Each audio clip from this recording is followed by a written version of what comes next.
Olá, começa agora mais um programa Destaques, falando do golpe do boleto falso, que é uma das fraudes mais comuns no Brasil e continua a evoluir, causando prejuízos tanto para empresas quanto para consumidores. Para entender melhor como esse golpe funciona e se proteger, eu converso com o advogado Rafael Albuquerque, que está aqui comigo no estúdio.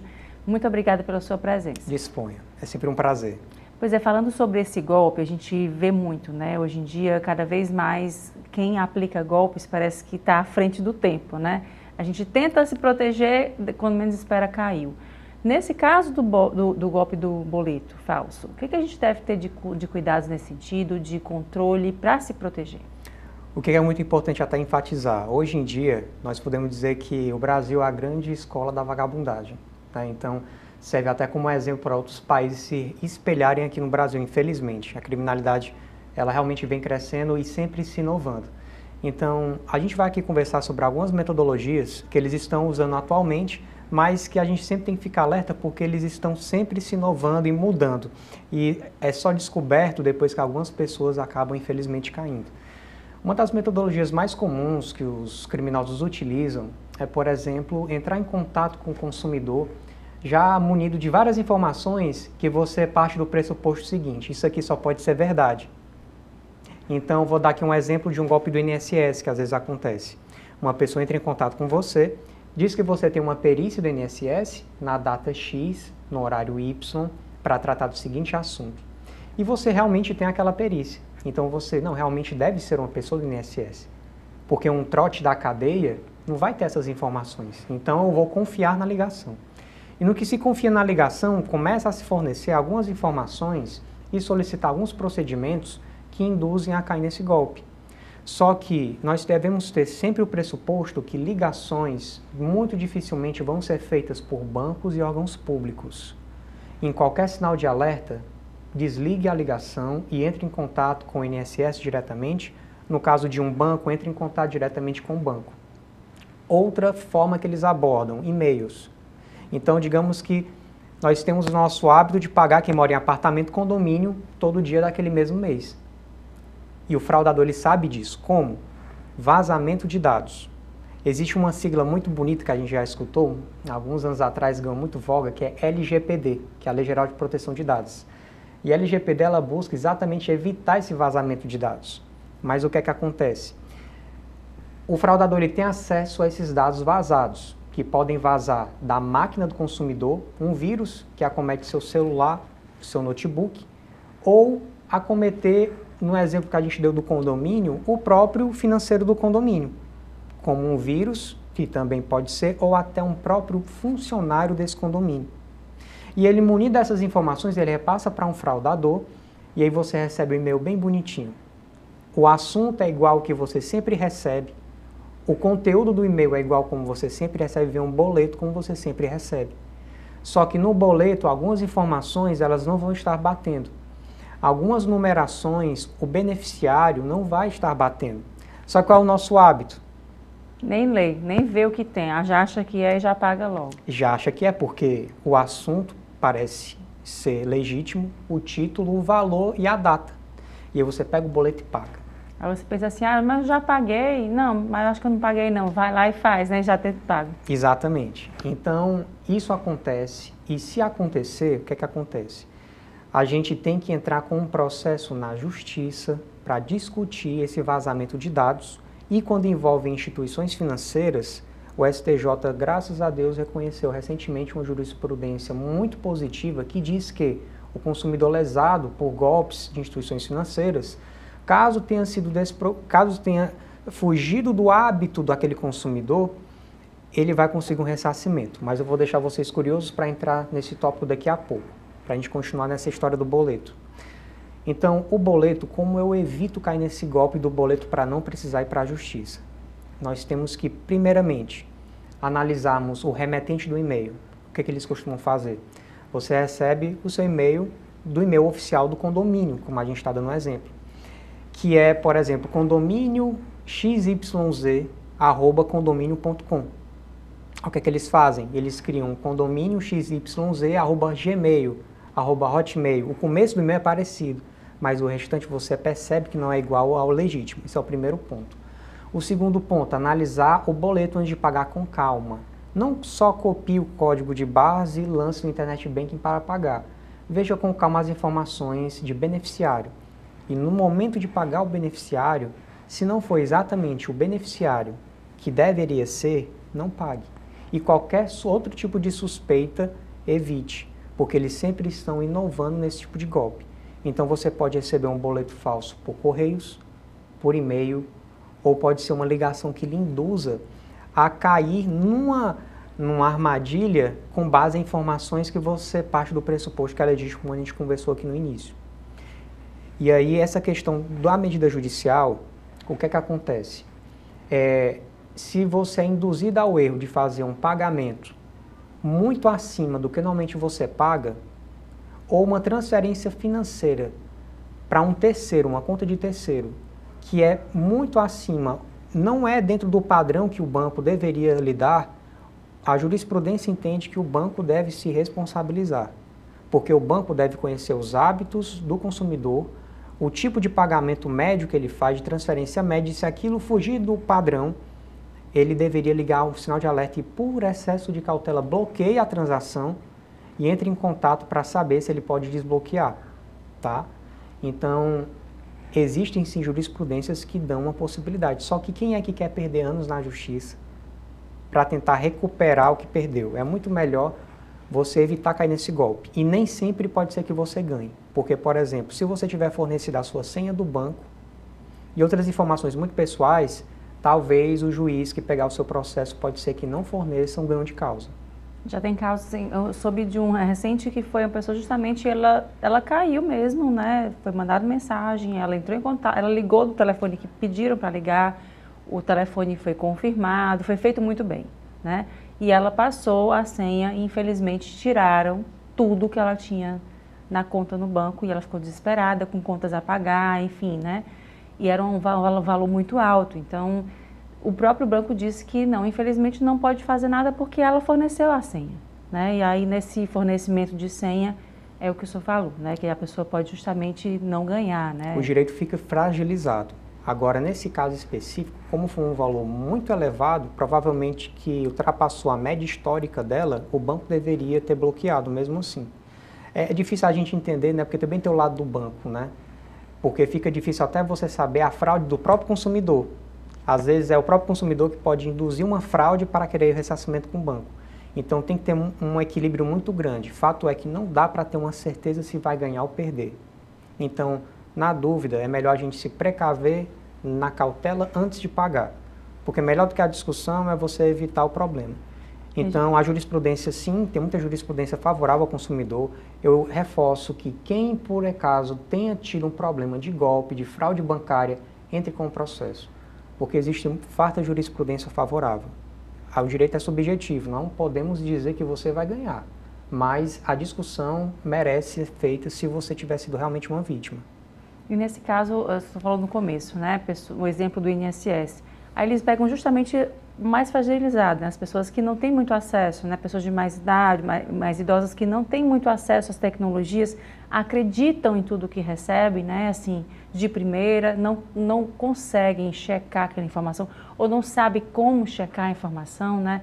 Então, assim, tem que ter um cuidado também quem está assistindo com uma pessoa idosa que é da família, né? Que utiliza também de rede social, que utiliza de banco também, tem que ter um olhar para esse público, né? Com certeza, que é uma utilidade pública muito grande. Às vezes as pessoas ficam com vergonha de dizer que caíram no golpe.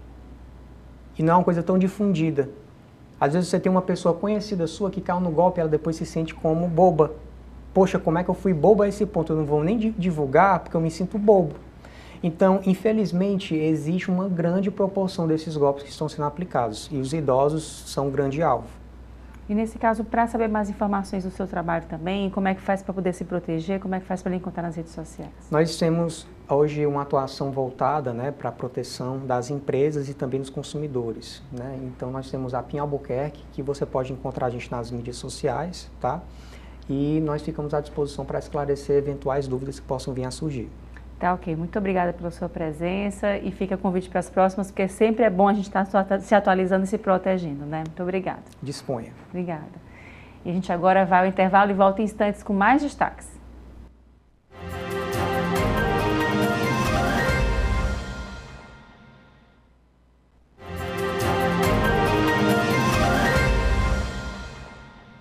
Estamos de volta falando de Black Friday. Só em 2022, de acordo com uma pesquisa de mercado, as vendas online na Black Friday movimentaram mais de 3 bilhões de reais.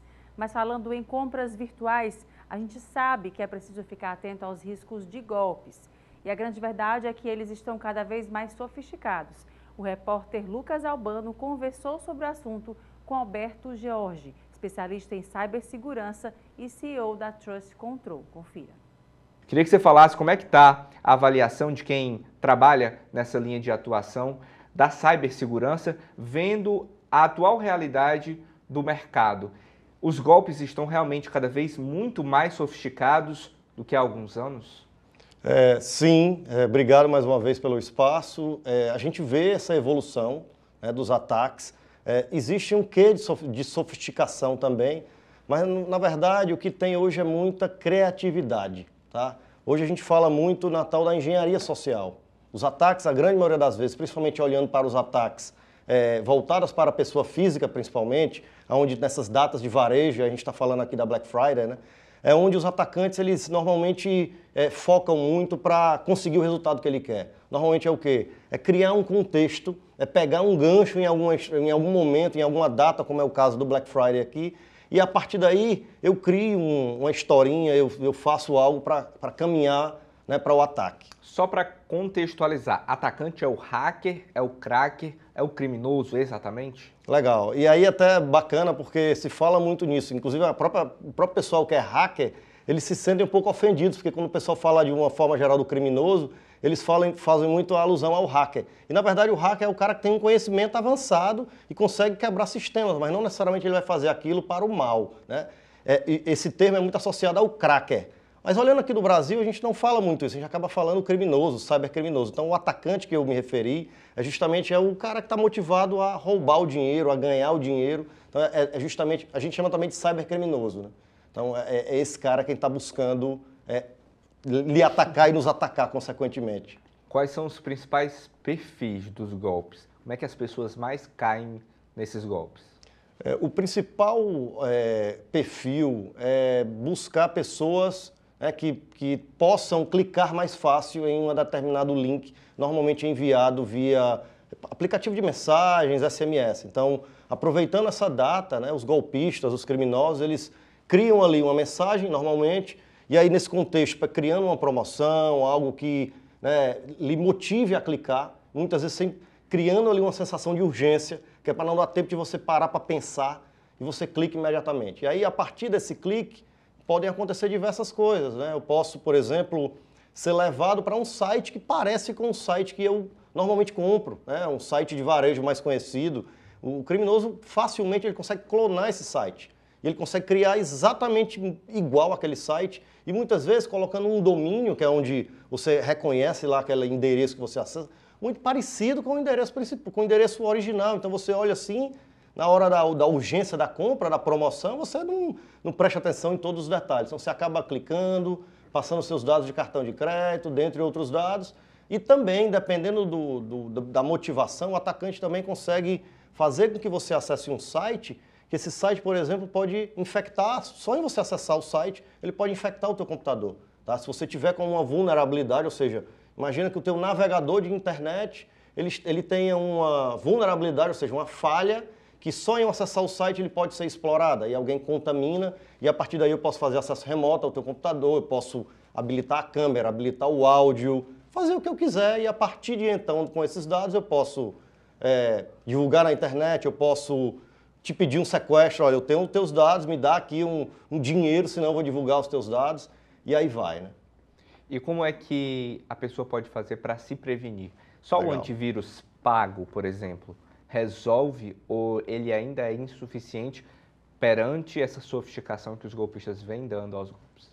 O que acontece? Eu gosto muito de falar na segurança que não tem bala de prata, né? Não tem 100% para nada. Então, assim, sem dúvida nenhuma, o antivírus pago já é uma camada adicional do que muita gente por aí nem tem o antivírus. ou muita gente por aí vai acabar tendo o gratuito. E o gratuito é ruim, é melhor do que eu não ter, né? Então, quando a gente fala muito em segurança, eu estou falando em camadas de segurança e eu estou falando em grau de maturidade em segurança, né? Então, a gente vai implementando, né, as camadas até a gente chegar no que a gente entende que está mais tranquilo para a gente. Só que assim, para esse tipo de golpe de agora, né, que é esse golpe voltados para ataques a gente chama de phishing, né? No inglês é a pescaria. Eu estou normalmente enviando uma isca para você cair naquela isca. A principal recomendação que a gente dá é você não clicar, é você parar, respirar fundo e olhar para aquilo. Então assim, é um site que você já conhece, que está se passando por enviar essa mensagem, acessa o site. Em vez de você clicar naquela URL, naquele link, entra no site que você já conhece, que você já faz aquela compra e verifica se a promoção consta lá. Então a principal dica é não clicar, é não simplesmente evoluir com aquela mensagem que você recebe muitas vezes, que é tendencioso a fazer algo muito rápido para aproveitar, digamos assim, nesse contexto, a promoção da Black Friday. Eles estão cada vez mais espertos, né? Bem mais espertos, bem mais espertos. E aí entram novas formas, né? Tem ligações, eles colocam às vezes um número de 0800. Hoje, com banco, o pessoal vem fazendo muito ataque assim, eles colocam que o seu cartão de crédito foi aprovado em uma determinada compra e se você quiser cancelar ou fazer algo, já liga para um número de 0800, que esse 0800, inclusive, é uma central telefônica fake, criada por eu acho que essa é a grande sacada do golpe, né? É usar da verdade, você tem uma conta num banco, é saber um dado real e pelo dado real, por você acreditar que está sofrendo um golpe, é que você vai cair em um golpe, né? Exatamente. E esse contexto também que você colocou, pegar o dado real hoje é muito fácil, né? A gente falou há pouco tempo de um vazamento que teve gigante, né? Que a quantidade de CPFs que foram vazados, ela é maior do que a população do Brasil, ou seja, tem dados inclusive de gente que já faleceu. Então, hoje em dia é muito fácil eu conseguir, através de Deep, Dark Web, pagando, às vezes até muito pouco, eu conseguir ter acesso a dados, que a partir desses dados eu vou fazendo cruzamento de informação, eu consigo saber quem é a mãe, quem são os irmãos, então facilita o processo de golpe. Então, na hora que eu como atacante, né, fazer um golpe, eu estou olhando para aquilo ali, a pessoa que está do outro lado, ela fica muito mais factível a cair naquele golpe, porque ela, poxa, existe um contexto aqui, não é uma mera mensagem que caiu do além aqui para eu clicar, né? Então, essa é a sofisticação que eles vêm cada vez utilizando mais. Né? E o que é que mais acontece na Black Friday, que é esse período que as pessoas têm muitas promoções disponíveis, além desses próprios golpes que acontecem na internet, nas compras virtuais, existem os golpes por meio físico, né? A partir de dados do meio físico, a partir de compras, a compra ali é um fator onde o criminoso pode chegar a ir para outras posições de encontrar mais dados das pessoas, né? A vida física e a vida virtual, elas acabam se casando, né? Esses dois momentos. Sem dúvida. Essa é uma outra discussão que inclusive vem levantando uma pauta legal. Você vai no varejo hoje, muitas vezes você acaba tendo que meio que até obrigado a passar ali os teus dados para tu conseguir um desconto maior, né? Isso acontece muito, principalmente no ramo de farmácias, né? Dentre outros ramos. E isso, é como você falou, esse mundo se mistura. Então, daqui a pouco eu tenho o meu CPF, que ele normalmente vai estar associado ao meu nome, e às vezes se eu tenho um cadastro completo, vai estar lá meu endereço, e vai estar toda a minha vida histórica do que eu, por exemplo, o exemplo da farmácia que foi dado aqui, do que eu fiz da farmácia, o que eu comprei, quais as doenças que eu tenho, porque ele vai me conhecer profundamente. E saiu até recente, né, que o que vinha acontecendo é que aí, infringindo totalmente a Lei Geral de Proteção de Dados, esses dados eles acabam muitas vezes sendo compartilhados com terceiros e muitas vezes vendidos, parceria, para que trabalhando aqueles dados eu conheça melhor da sua vida e eu consigo, por exemplo, direcionar uma propaganda. Então, se eu estou vendo, por exemplo, você está comprando fralda, de repente eu já sei que você está grávida, né? O algoritmo vai trabalhar e eu já consigo, por exemplo, direcionar uma propaganda que é muito mais factível você a comprar. Isso, pela Lei Geral de Proteção de Dados, o dono do dado ele tem que dar autorização para isso, para que esse dado seja compartilhado. Caso contrário, isso é um crime, né? E o usuário ele pode, inclusive, existe uma série de sanções aí na Lei Geral de Proteção de Dados, de multa, até mesmo não poder fazer trabalho de tratamento de dados, que hoje em dia, de novo, para uma empresa, nos dias de hoje, né, eu não poder trabalhar dado é quase que eu não poder existir. Né? Como é que eu vou conseguir trabalhar sem realmente trabalhar os meus dados? É muito difícil. Qual é o procedimento legal para quem acabou de descobrir que caiu num golpe? Primeira coisa, fazer o boletim de ocorrência. Esse é o que a gente recomenda, faz o boletim, esse é o melhor ponto. Claro, você pode guardar a maior quantidade de evidências possíveis, tá, do que aconteceu, para que após uma investigação isso possa ser utilizado. Normalmente, a própria polícia também digital ela orienta você, quando faz boletim, a registrar o que você viu, e normalmente num cartório também, que você passa a ter fé pública no material que você utilizou, manipulou. Né? Então, normalmente são esses os procedimentos. Digitalmente falando, o que você pode fazer também é acessar determinados sites que você coloca lá como esses sites que têm a reputação, né, de quem faz compras no varejo. Existem alguns aí. Reclame onde você Aqui, pode, né? Reclame Aqui, por exemplo, tem outros que você pode ir lá para falar, mas isso é um pouco mais complicado. Isso vai servir muito mais para que uma outra pessoa que esteja procurando ali, viu que você foi vítima, para ela evitar dela ser uma vítima. Mas isso a gente entende que você recuperar com o prejuízo com o Reclame Aqui é um pouco mais complicado, mas acho que serve também para que outras pessoas não caiam no golpe. Realmente a principal recomendação é procurar a polícia. Pela sua experiência, o ressarcimento para as pessoas que tiveram prejuízos, ele acontece? É muito difícil de acontecer, muito difícil. Hoje em dia, os próprios bancos, né, eles vêm incluindo mecanismos que ele acaba colocando isso muito para você. Né? Então fica muito a cargo do usuário, porque você não tinha um antivírus instalado, você acabou usando o seu fator de autenticação, muitas vezes ele usa, né, porque ele acessa aquele ambiente, é a partir daí onde ocorrem os golpes. Né? Então os bancos e as empresas de varejo não vêm fazendo nenhum tipo de ressarcimento. O prejuízo acaba ficando com nós, pessoa física, que realizamos as compras. Né? Algumas modalidades, como o Pix, aparecem como uma oportunidade para os golpistas, mas ao mesmo tempo o WhatsApp, por exemplo, tem a criptografia de ponta a ponta, tem a senha que é possível ser criada, que ele pede algumas vezes para que você acione para verificar a autenticidade. De um lado, tem a questão do aumento desses golpes e da diversificação. Por outro, tem a questão de uma segurança de algumas plataformas também que são úteis, né? Sem dúvida, e hoje as plataformas, claro que elas vêm abrindo cada vez mais o olho, né? Porque se eu tenho um atacante que é criativo, que vem buscando formas diferentes de fazer o ataque, eu, enquanto plataforma, também preciso me adaptar a isso, né?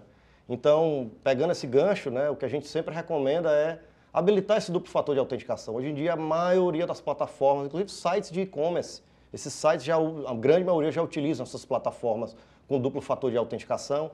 Então, aí você consegue garantir que a transação foi sua. Né? Normalmente você vai usar o teu usuário e senha, mas também você coloca aí, a gente chama de token, né, que é uma chave que você tem no teu aparelho, normalmente no aparelho telefônico, ou às vezes o banco ainda usa muito aqueles tokens físicos, né? É tipo um chaveiro que você clica, ele gera uma senhazinha plano de saúde, randômica. Né? Plano de saúde também tem normalmente está ligado ao celular também, né, o plano de saúde, mas é um aplicativo específico, mas é nesse mesmo formato. Né?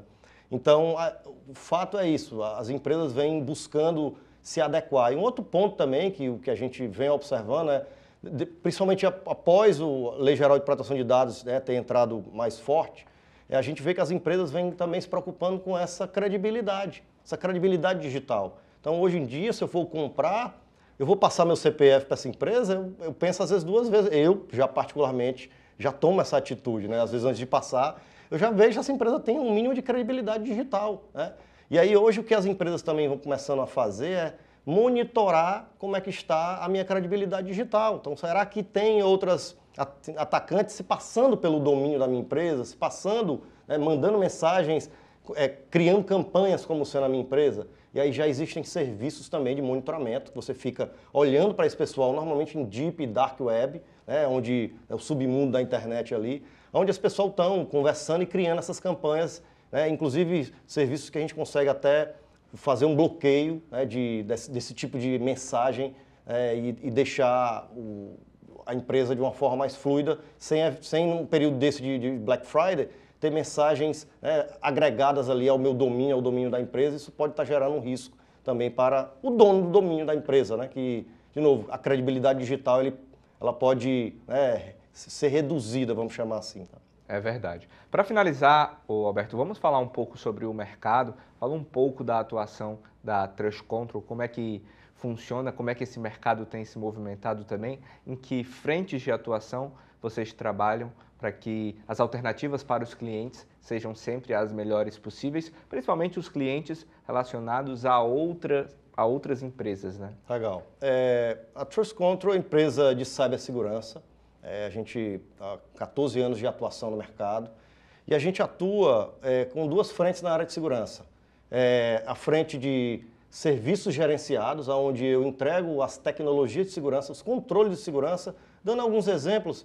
O antivírus, que você comentou aqui, né? São outros controles como firewall, são camadas de segurança que a gente entrega para o cliente, como um serviço gerenciado, ou seja, o cliente não precisa ter que comprar essas tecnologias, investir em equipe, a gente entrega isso pronto. Ou também a parte de detecção e resposta, onde eu estou na retaguarda, recebendo normalmente os eventos que são gerados na área de tecnologia, dos controles de tecnologia geram, e a partir do escritório a gente vai ter os painéis, a gente monitora os nossos clientes, se tem algum evento anômalo acontecendo dentro do ambiente, porque uma coisa é fato, a gente tem que ter certeza que um dia a gente vai ser atacado e o ataque vai passar. Isso é uma certeza. Então a gente tem que estar preparado para quando um ataque acontecer, a gente responder de uma forma efetiva, para que evitar que aquilo que entrou muito rápido, ele se concretize, por exemplo, em um sequestro de dados. Porque esse tempo, quando um ataque entra, até ele, de fato, ele fazer o que ele precisa, normalmente aqui eu estou falando de 100 dias, é a média de mercado. Então a gente atua também entendendo o que está acontecendo dentro do ambiente para conseguir reportar e mitigar caso você tenha realmente o evento anômalo no teu ambiente. Tá? E aí a Trust faz isso utilizando um SOC. O SOC é o Centro de Operações de Segurança, que é onde a gente está com a equipe, com a infraestrutura, com as telas, olhando para os nossos clientes, fazendo as operações de segurança dentro dos clientes. E a Câmara dos Dirigentes Lojistas de Fortaleza realiza no dia 9 de novembro agora o lançamento do livro Design Drive Marketing, de Socorro Macedo. Sobre a programação eu converso com Jordana Vidal, gestora de marketing da CDL de Fortaleza. Está aqui comigo no estúdio. Jordana, muito obrigada pela sua presença. Eu que agradeço o espaço aqui para a gente falar desse evento tão importante que a gente vai ter lá na CDL. Pois é, vai ser agora dia 9 de novembro, né? Fala um pouco da programação para quem está assistindo. Isso mesmo. Então, a gente vai receber lá na CDL a Socorro Macedo, que ela é sócia da Alefil, uma empresa especialista, consultora nessa área de marketing, que passou aí 2 anos de pesquisa do mestrado dela escrevendo só sobre o design aplicado ao marketing. Então, é uma nova abordagem da gente trabalhar o marketing, diferente aí do que tem sido feito nos últimos anos, com foco no cliente. E conversando com a Socorro, ela me trouxe essa proposta, eu achei genial a gente trazer esse conteúdo novo aqui para a nossa terra. Já teve em Recife, agora a gente vai fazer em Fortaleza. A gente tem aqui grandes profissionais de marketing, então eu acho que é um conteúdo muito relevante para a gente falar, debater e discutir. Então, a gente vai ter esse primeiro momento com a Socorro, que ela vai falar um pouco da parte teórica dessa pesquisa que ela fez, que teve como fruto o livro. E, em seguida, a gente recebe a Eduarda Dubé, que é diretora de marketing da Dubé, e vai falar um pouquinho de como colocar essa teoria na prática, como dentro da Dubé, da Moura Dubé, eles têm esse foco voltado para o cliente, com essa metodologia do design. Pois é, falando um pouco do marketing também, né, a gente tem a modificação aqui no processo, no olhar, enfim. Como é que vocês têm notado essas mudanças, sobretudo agora depois da pandemia, né, que a gente vê o on e o off muito próximos, né, a jornada ampliada do cliente, né, ele compra no online, vai para o físico, do físico ele vai para o online, às vezes fica só no físico um tempo, depois vai para o online, enfim. Como é que é pensar tudo isso, né, olhar para os diferentes públicos, enxergar toda essa gama de oportunidades? É complexo, eu posso dizer que é bem complexo. principalmente porque existem vários olhares diferentes que você pode atribuir no marketing. Você pode olhar o produto, você pode olhar o serviço, você pode olhar a logística, você pode olhar a precificação. Então, são muitas metodologias diferentes e aí eu acredito que a partir do seu negócio, a partir do seu empreendimento, você tem que entender o que é que melhor se encaixa. Mas eu acredito, e uma das coisas que nós vamos conversar no evento também, é que o foco tem que ser no cliente. Então, a partir desse estudo, desse olhar cauteloso para o cliente, de uma forma qualitativa e não tão quantitativa, você entender quais que são as suas necessidades, né, quais são as dores, quais são as suas demandas, e a partir disso você pensar no seu negócio. O que é que a sua empresa pode oferecer de diferente? O que é que eu posso aprimorar no meu serviço, o que é que eu posso melhorar no meu produto, a partir desse olhar e da escuta com o cliente. E aí, assim, uma coisa muito interessante que teve muito essa discussão, o off vai morrer, vai ficar só o on, como vai ser agora a inteligência artificial e tudo isso. E assim, não morre, não é? Uma coisa complementa a outra. E a inteligência artificial, ela está aí para nos ajudar a personalizar. Não é que vai morrer esse lado. Na verdade, ela está aqui para nos ajudar a fortalecer esse relacionamento com o cliente. A gente viu muito a experiência, né? As pessoas utilizando e procurando e buscando mais do que um produto, mas a experiência que ele ocasiona, né? O que tem por trás, não é só chegar na loja e comprar. É o que tem de vivência ali, né, que faz me ganhar, né? Nesse caso, essa tendência, ela está perpetuando, está continuando, ou você identifica já a mudança nesse sentido? Com certeza, a experiência é um dos diferenciais. Não só dentro de loja, mas mesmo no online, né? Como é que é a jornada desse cliente dentro do online? Como é que é a experiência dele? O que é que eu posso oferecer de diferente dentro da minha loja e no online e no pós-venda que vai marcar aquele consumidor dentro desse processo de compra?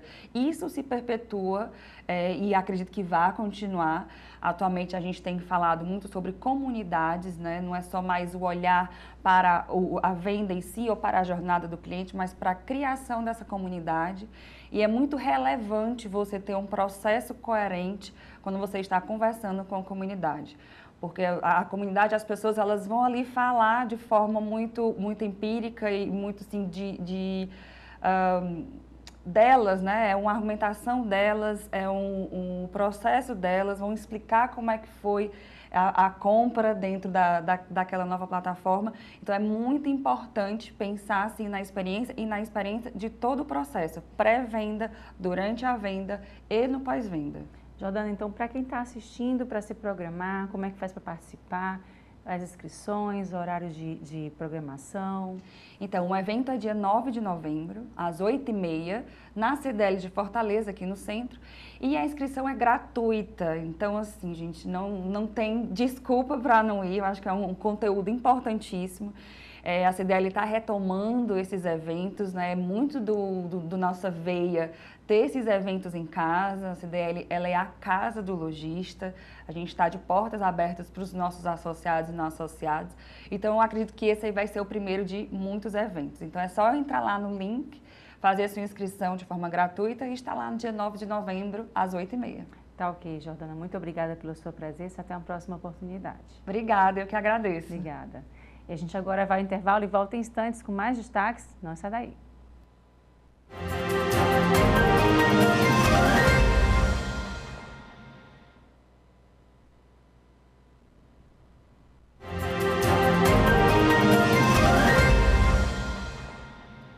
E estamos de volta e a startup Lixo Verde está firmando uma parceria aqui no Ceará com o Instituto Povos do Mar para resolver uma questão que vem preocupando toda a sociedade, os lixões a céu aberto.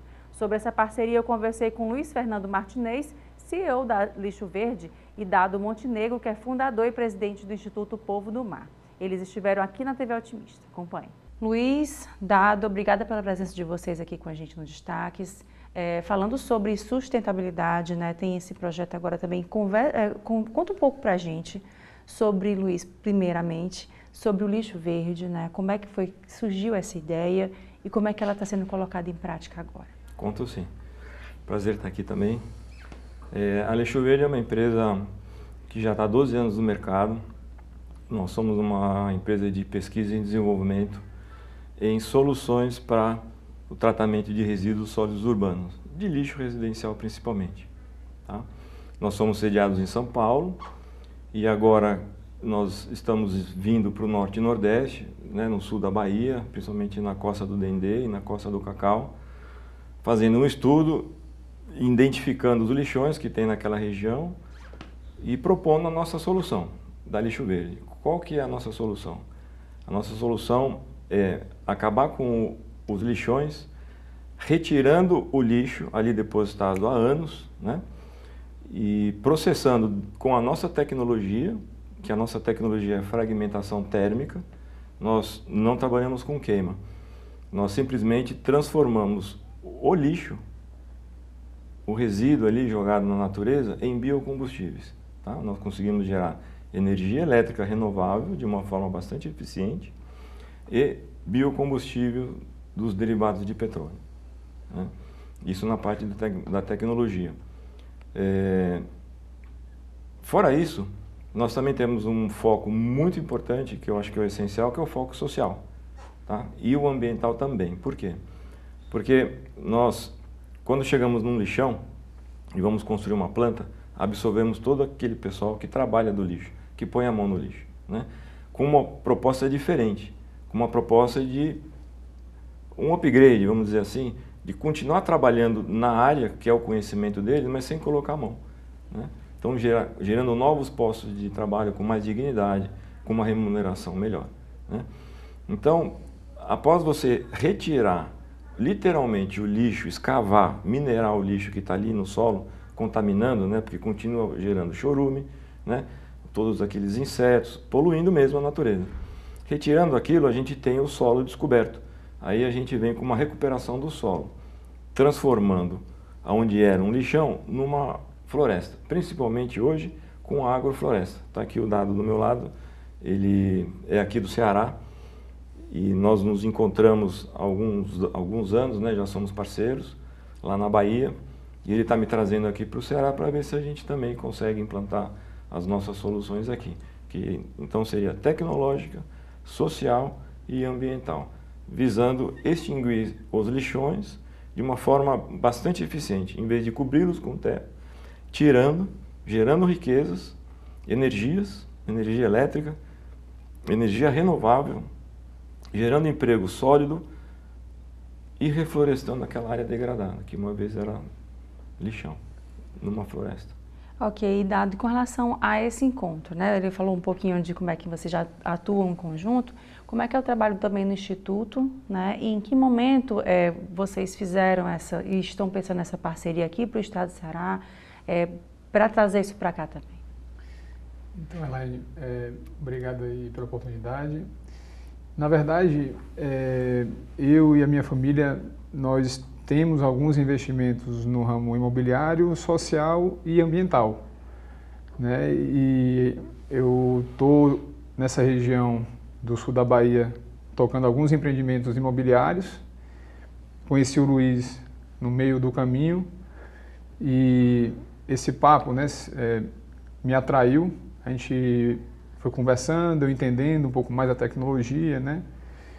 E é uma coisa que eu vi como uma solução, né, para os inúmeros municípios que a gente tem aqui no país de lixões e aterros que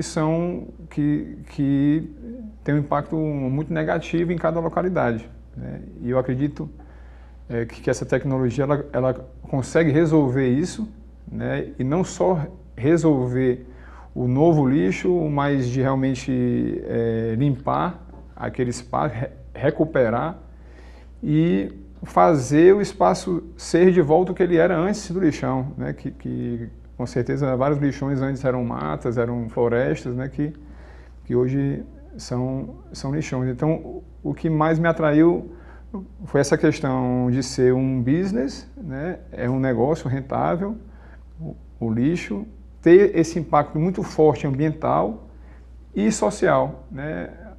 A nossa ideia, na verdade, é que em algum estágio, né, a gente até fez um cálculo que em alguns anos a gente consegue limpar o lixão mesmo, né, o visual e tudo. Então, quando a gente for contar para a nova geração, né, tipo uma criança que daqui a 10 anos ela vai naquele espaço, ela não vai ver lixo. Então vai ter que ter um museu, né, sobre a história do que era o lixão ali. E isso, assim, me dá muito orgulho de fazer parte dessa história, né? A gente está transformando lixões em museus, né? Que o que a gente quer daqui para frente, as novas gerações, tudo, são essas soluções que têm um impacto, se possível, zero ao meio ambiente, né? E tem que ter esse respeito. E então, enfim, o negócio uniu tudo que eu acho que vale a pena, que é essa parte do negócio, do ambiental e do social. E é o que eu falei, eu acho que é uma solução para o país e para qualquer canto do mundo, na verdade, que ainda não tem essa solução, né? Então, é um sonho mesmo. Principalmente para o Ceará. Pois é, e aí falando nessa, a gente estava até conversando aqui de bastidor, né, que a questão do lixo, a gente não tem mais como dizer que fazer de conta que não existe, né?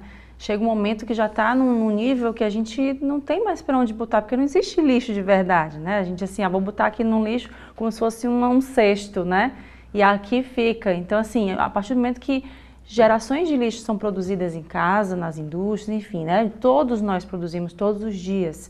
E cada vez mais a população aumentando. Para onde é que está indo isso tudo, né? Acho que é uma coisa que a gente precisa questionar. E nesse momento, assim, como é que esse trabalho de vocês, já falaram um pouco sobre isso também, mas sobretudo de conscientização, né? Para se trabalhar isso, pensar, é um business também, no caso, mas sobretudo mais do que isso, né? É um momento também de transformação de pensamento, né? De você mudar um pensamento como um todo da sociedade, né? Sim, isso é muito importante, muito importante. A educação ambiental, eu acho que é um dos pilares fundamentais do nosso processo, tá? O cidadão estar em casa e ter a vontade de separar o orgânico do industrializado, por exemplo, principalmente dos plásticos, porque ele sabe que por trás não vai ser jogado num lixão ou misturado, né? Que vai ser realmente aproveitado da forma correta, né? Então a gente vindo para o Ceará, não só trazendo a tecnologia e esse senso social e ambiental, a conscientização. Nós também temos um trabalho de conscientizar o cidadão, seja através das escolas, com parcerias com governos e municípios. Nós criamos historinhas, temos os personagens, né? O lixinho, a petzinho, o menininho, né? Tem um personagem que ele é muito arteiro, que fica na cabeça das pessoas para jogar lixo na rua, por exemplo. Então, através dessas historinhas lúdicas, a gente visa as escolas, principalmente, os turistas, né? E a população, de realmente fazer pelo menos essa separação, orgânico e plástico, e não jogar na rua. Acho que isso é o principal, né? Tá, e com relação a esse trabalho também aqui, né? Você que atua já no Instituto, como é que isso muda vidas, né? A gente vê que tem um beneficiamento, né? Quem está no entorno, você falou também com relação a isso. Como é que isso muda vidas a partir do momento que você vê que quem mora no entorno também passa a ter dignidade, né? Vivenciar de uma maneira sustentável, de uma maneira que possa dar dignidade para a sua família também, quem está no entorno. Como é que é trabalhar isso também? Olha, esse projeto envolve vários impactos positivos, sociais e ambientais, né?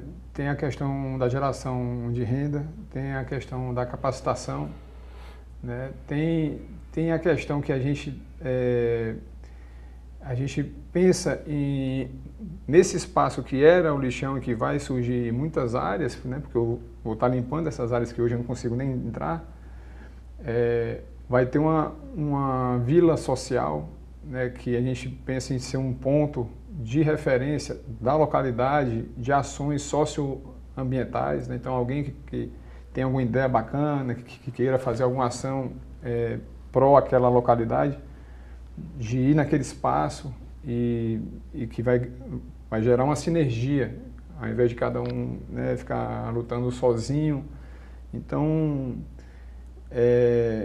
são inúmeras, eu só vejo coisa boa, né?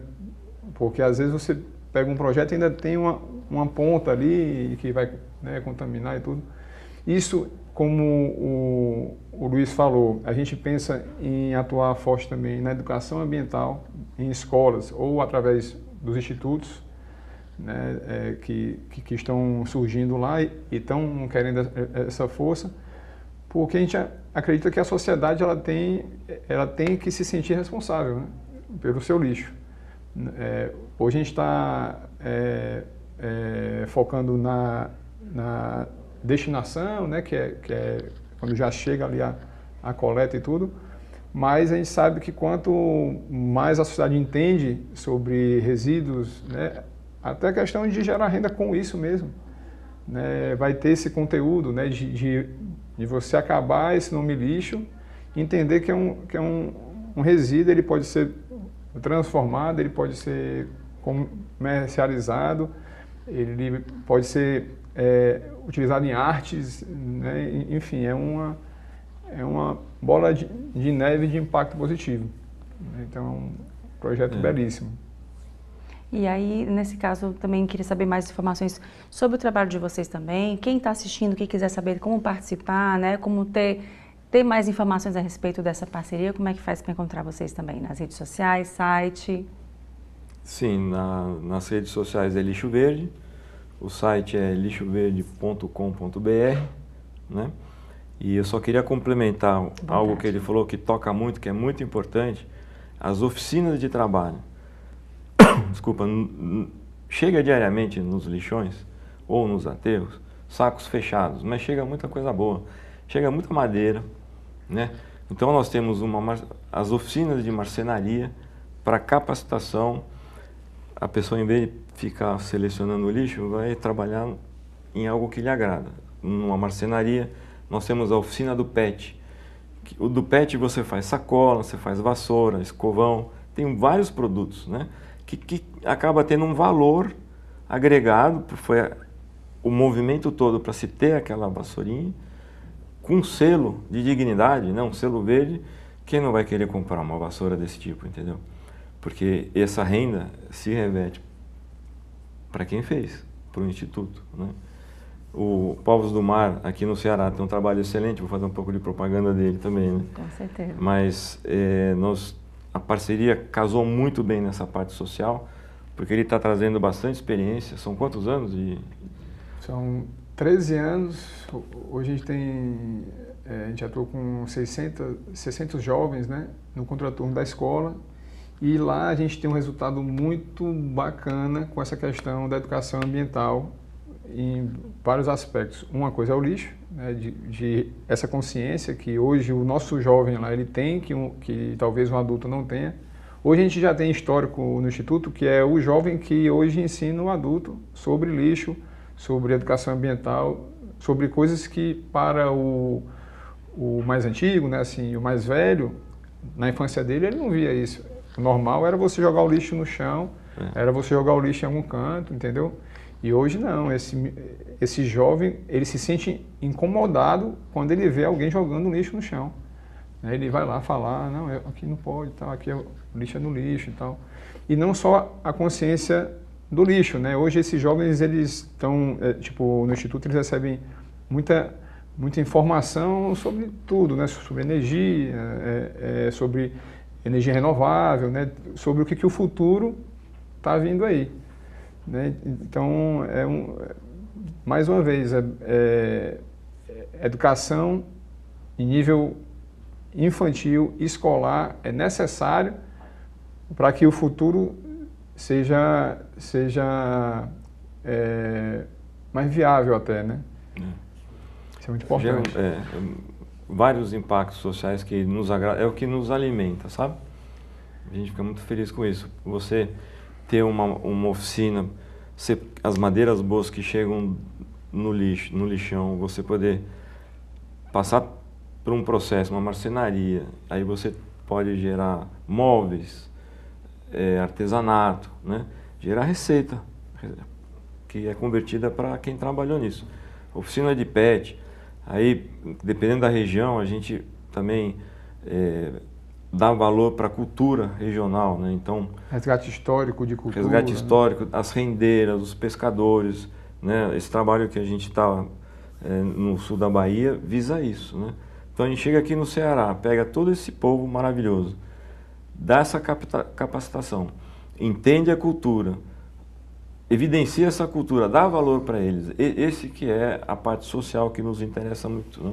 É um dos pilares da Lixo Verde. Outro exemplo de oficina que eu vejo com muito bons olhos assim é a questão da agrofloresta, porque a gente, fora estar limpando o lixo, com o orgânico, a gente vai voltar essa questão da agrofloresta, e a agrofloresta, como o nome diz, é agricultura com floresta. Então a gente vai, junto com a confecção dessa floresta, formar crianças, jovens da localidade a não só a aprender a teoria, mas lá a prática do que está acontecendo lá.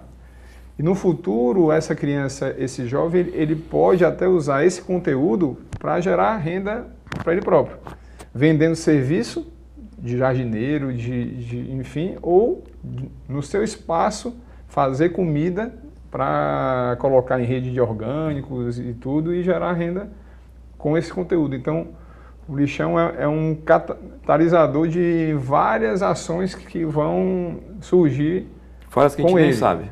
E o Destaques fica por aqui. Obrigada pela sua companhia e até o próximo programa.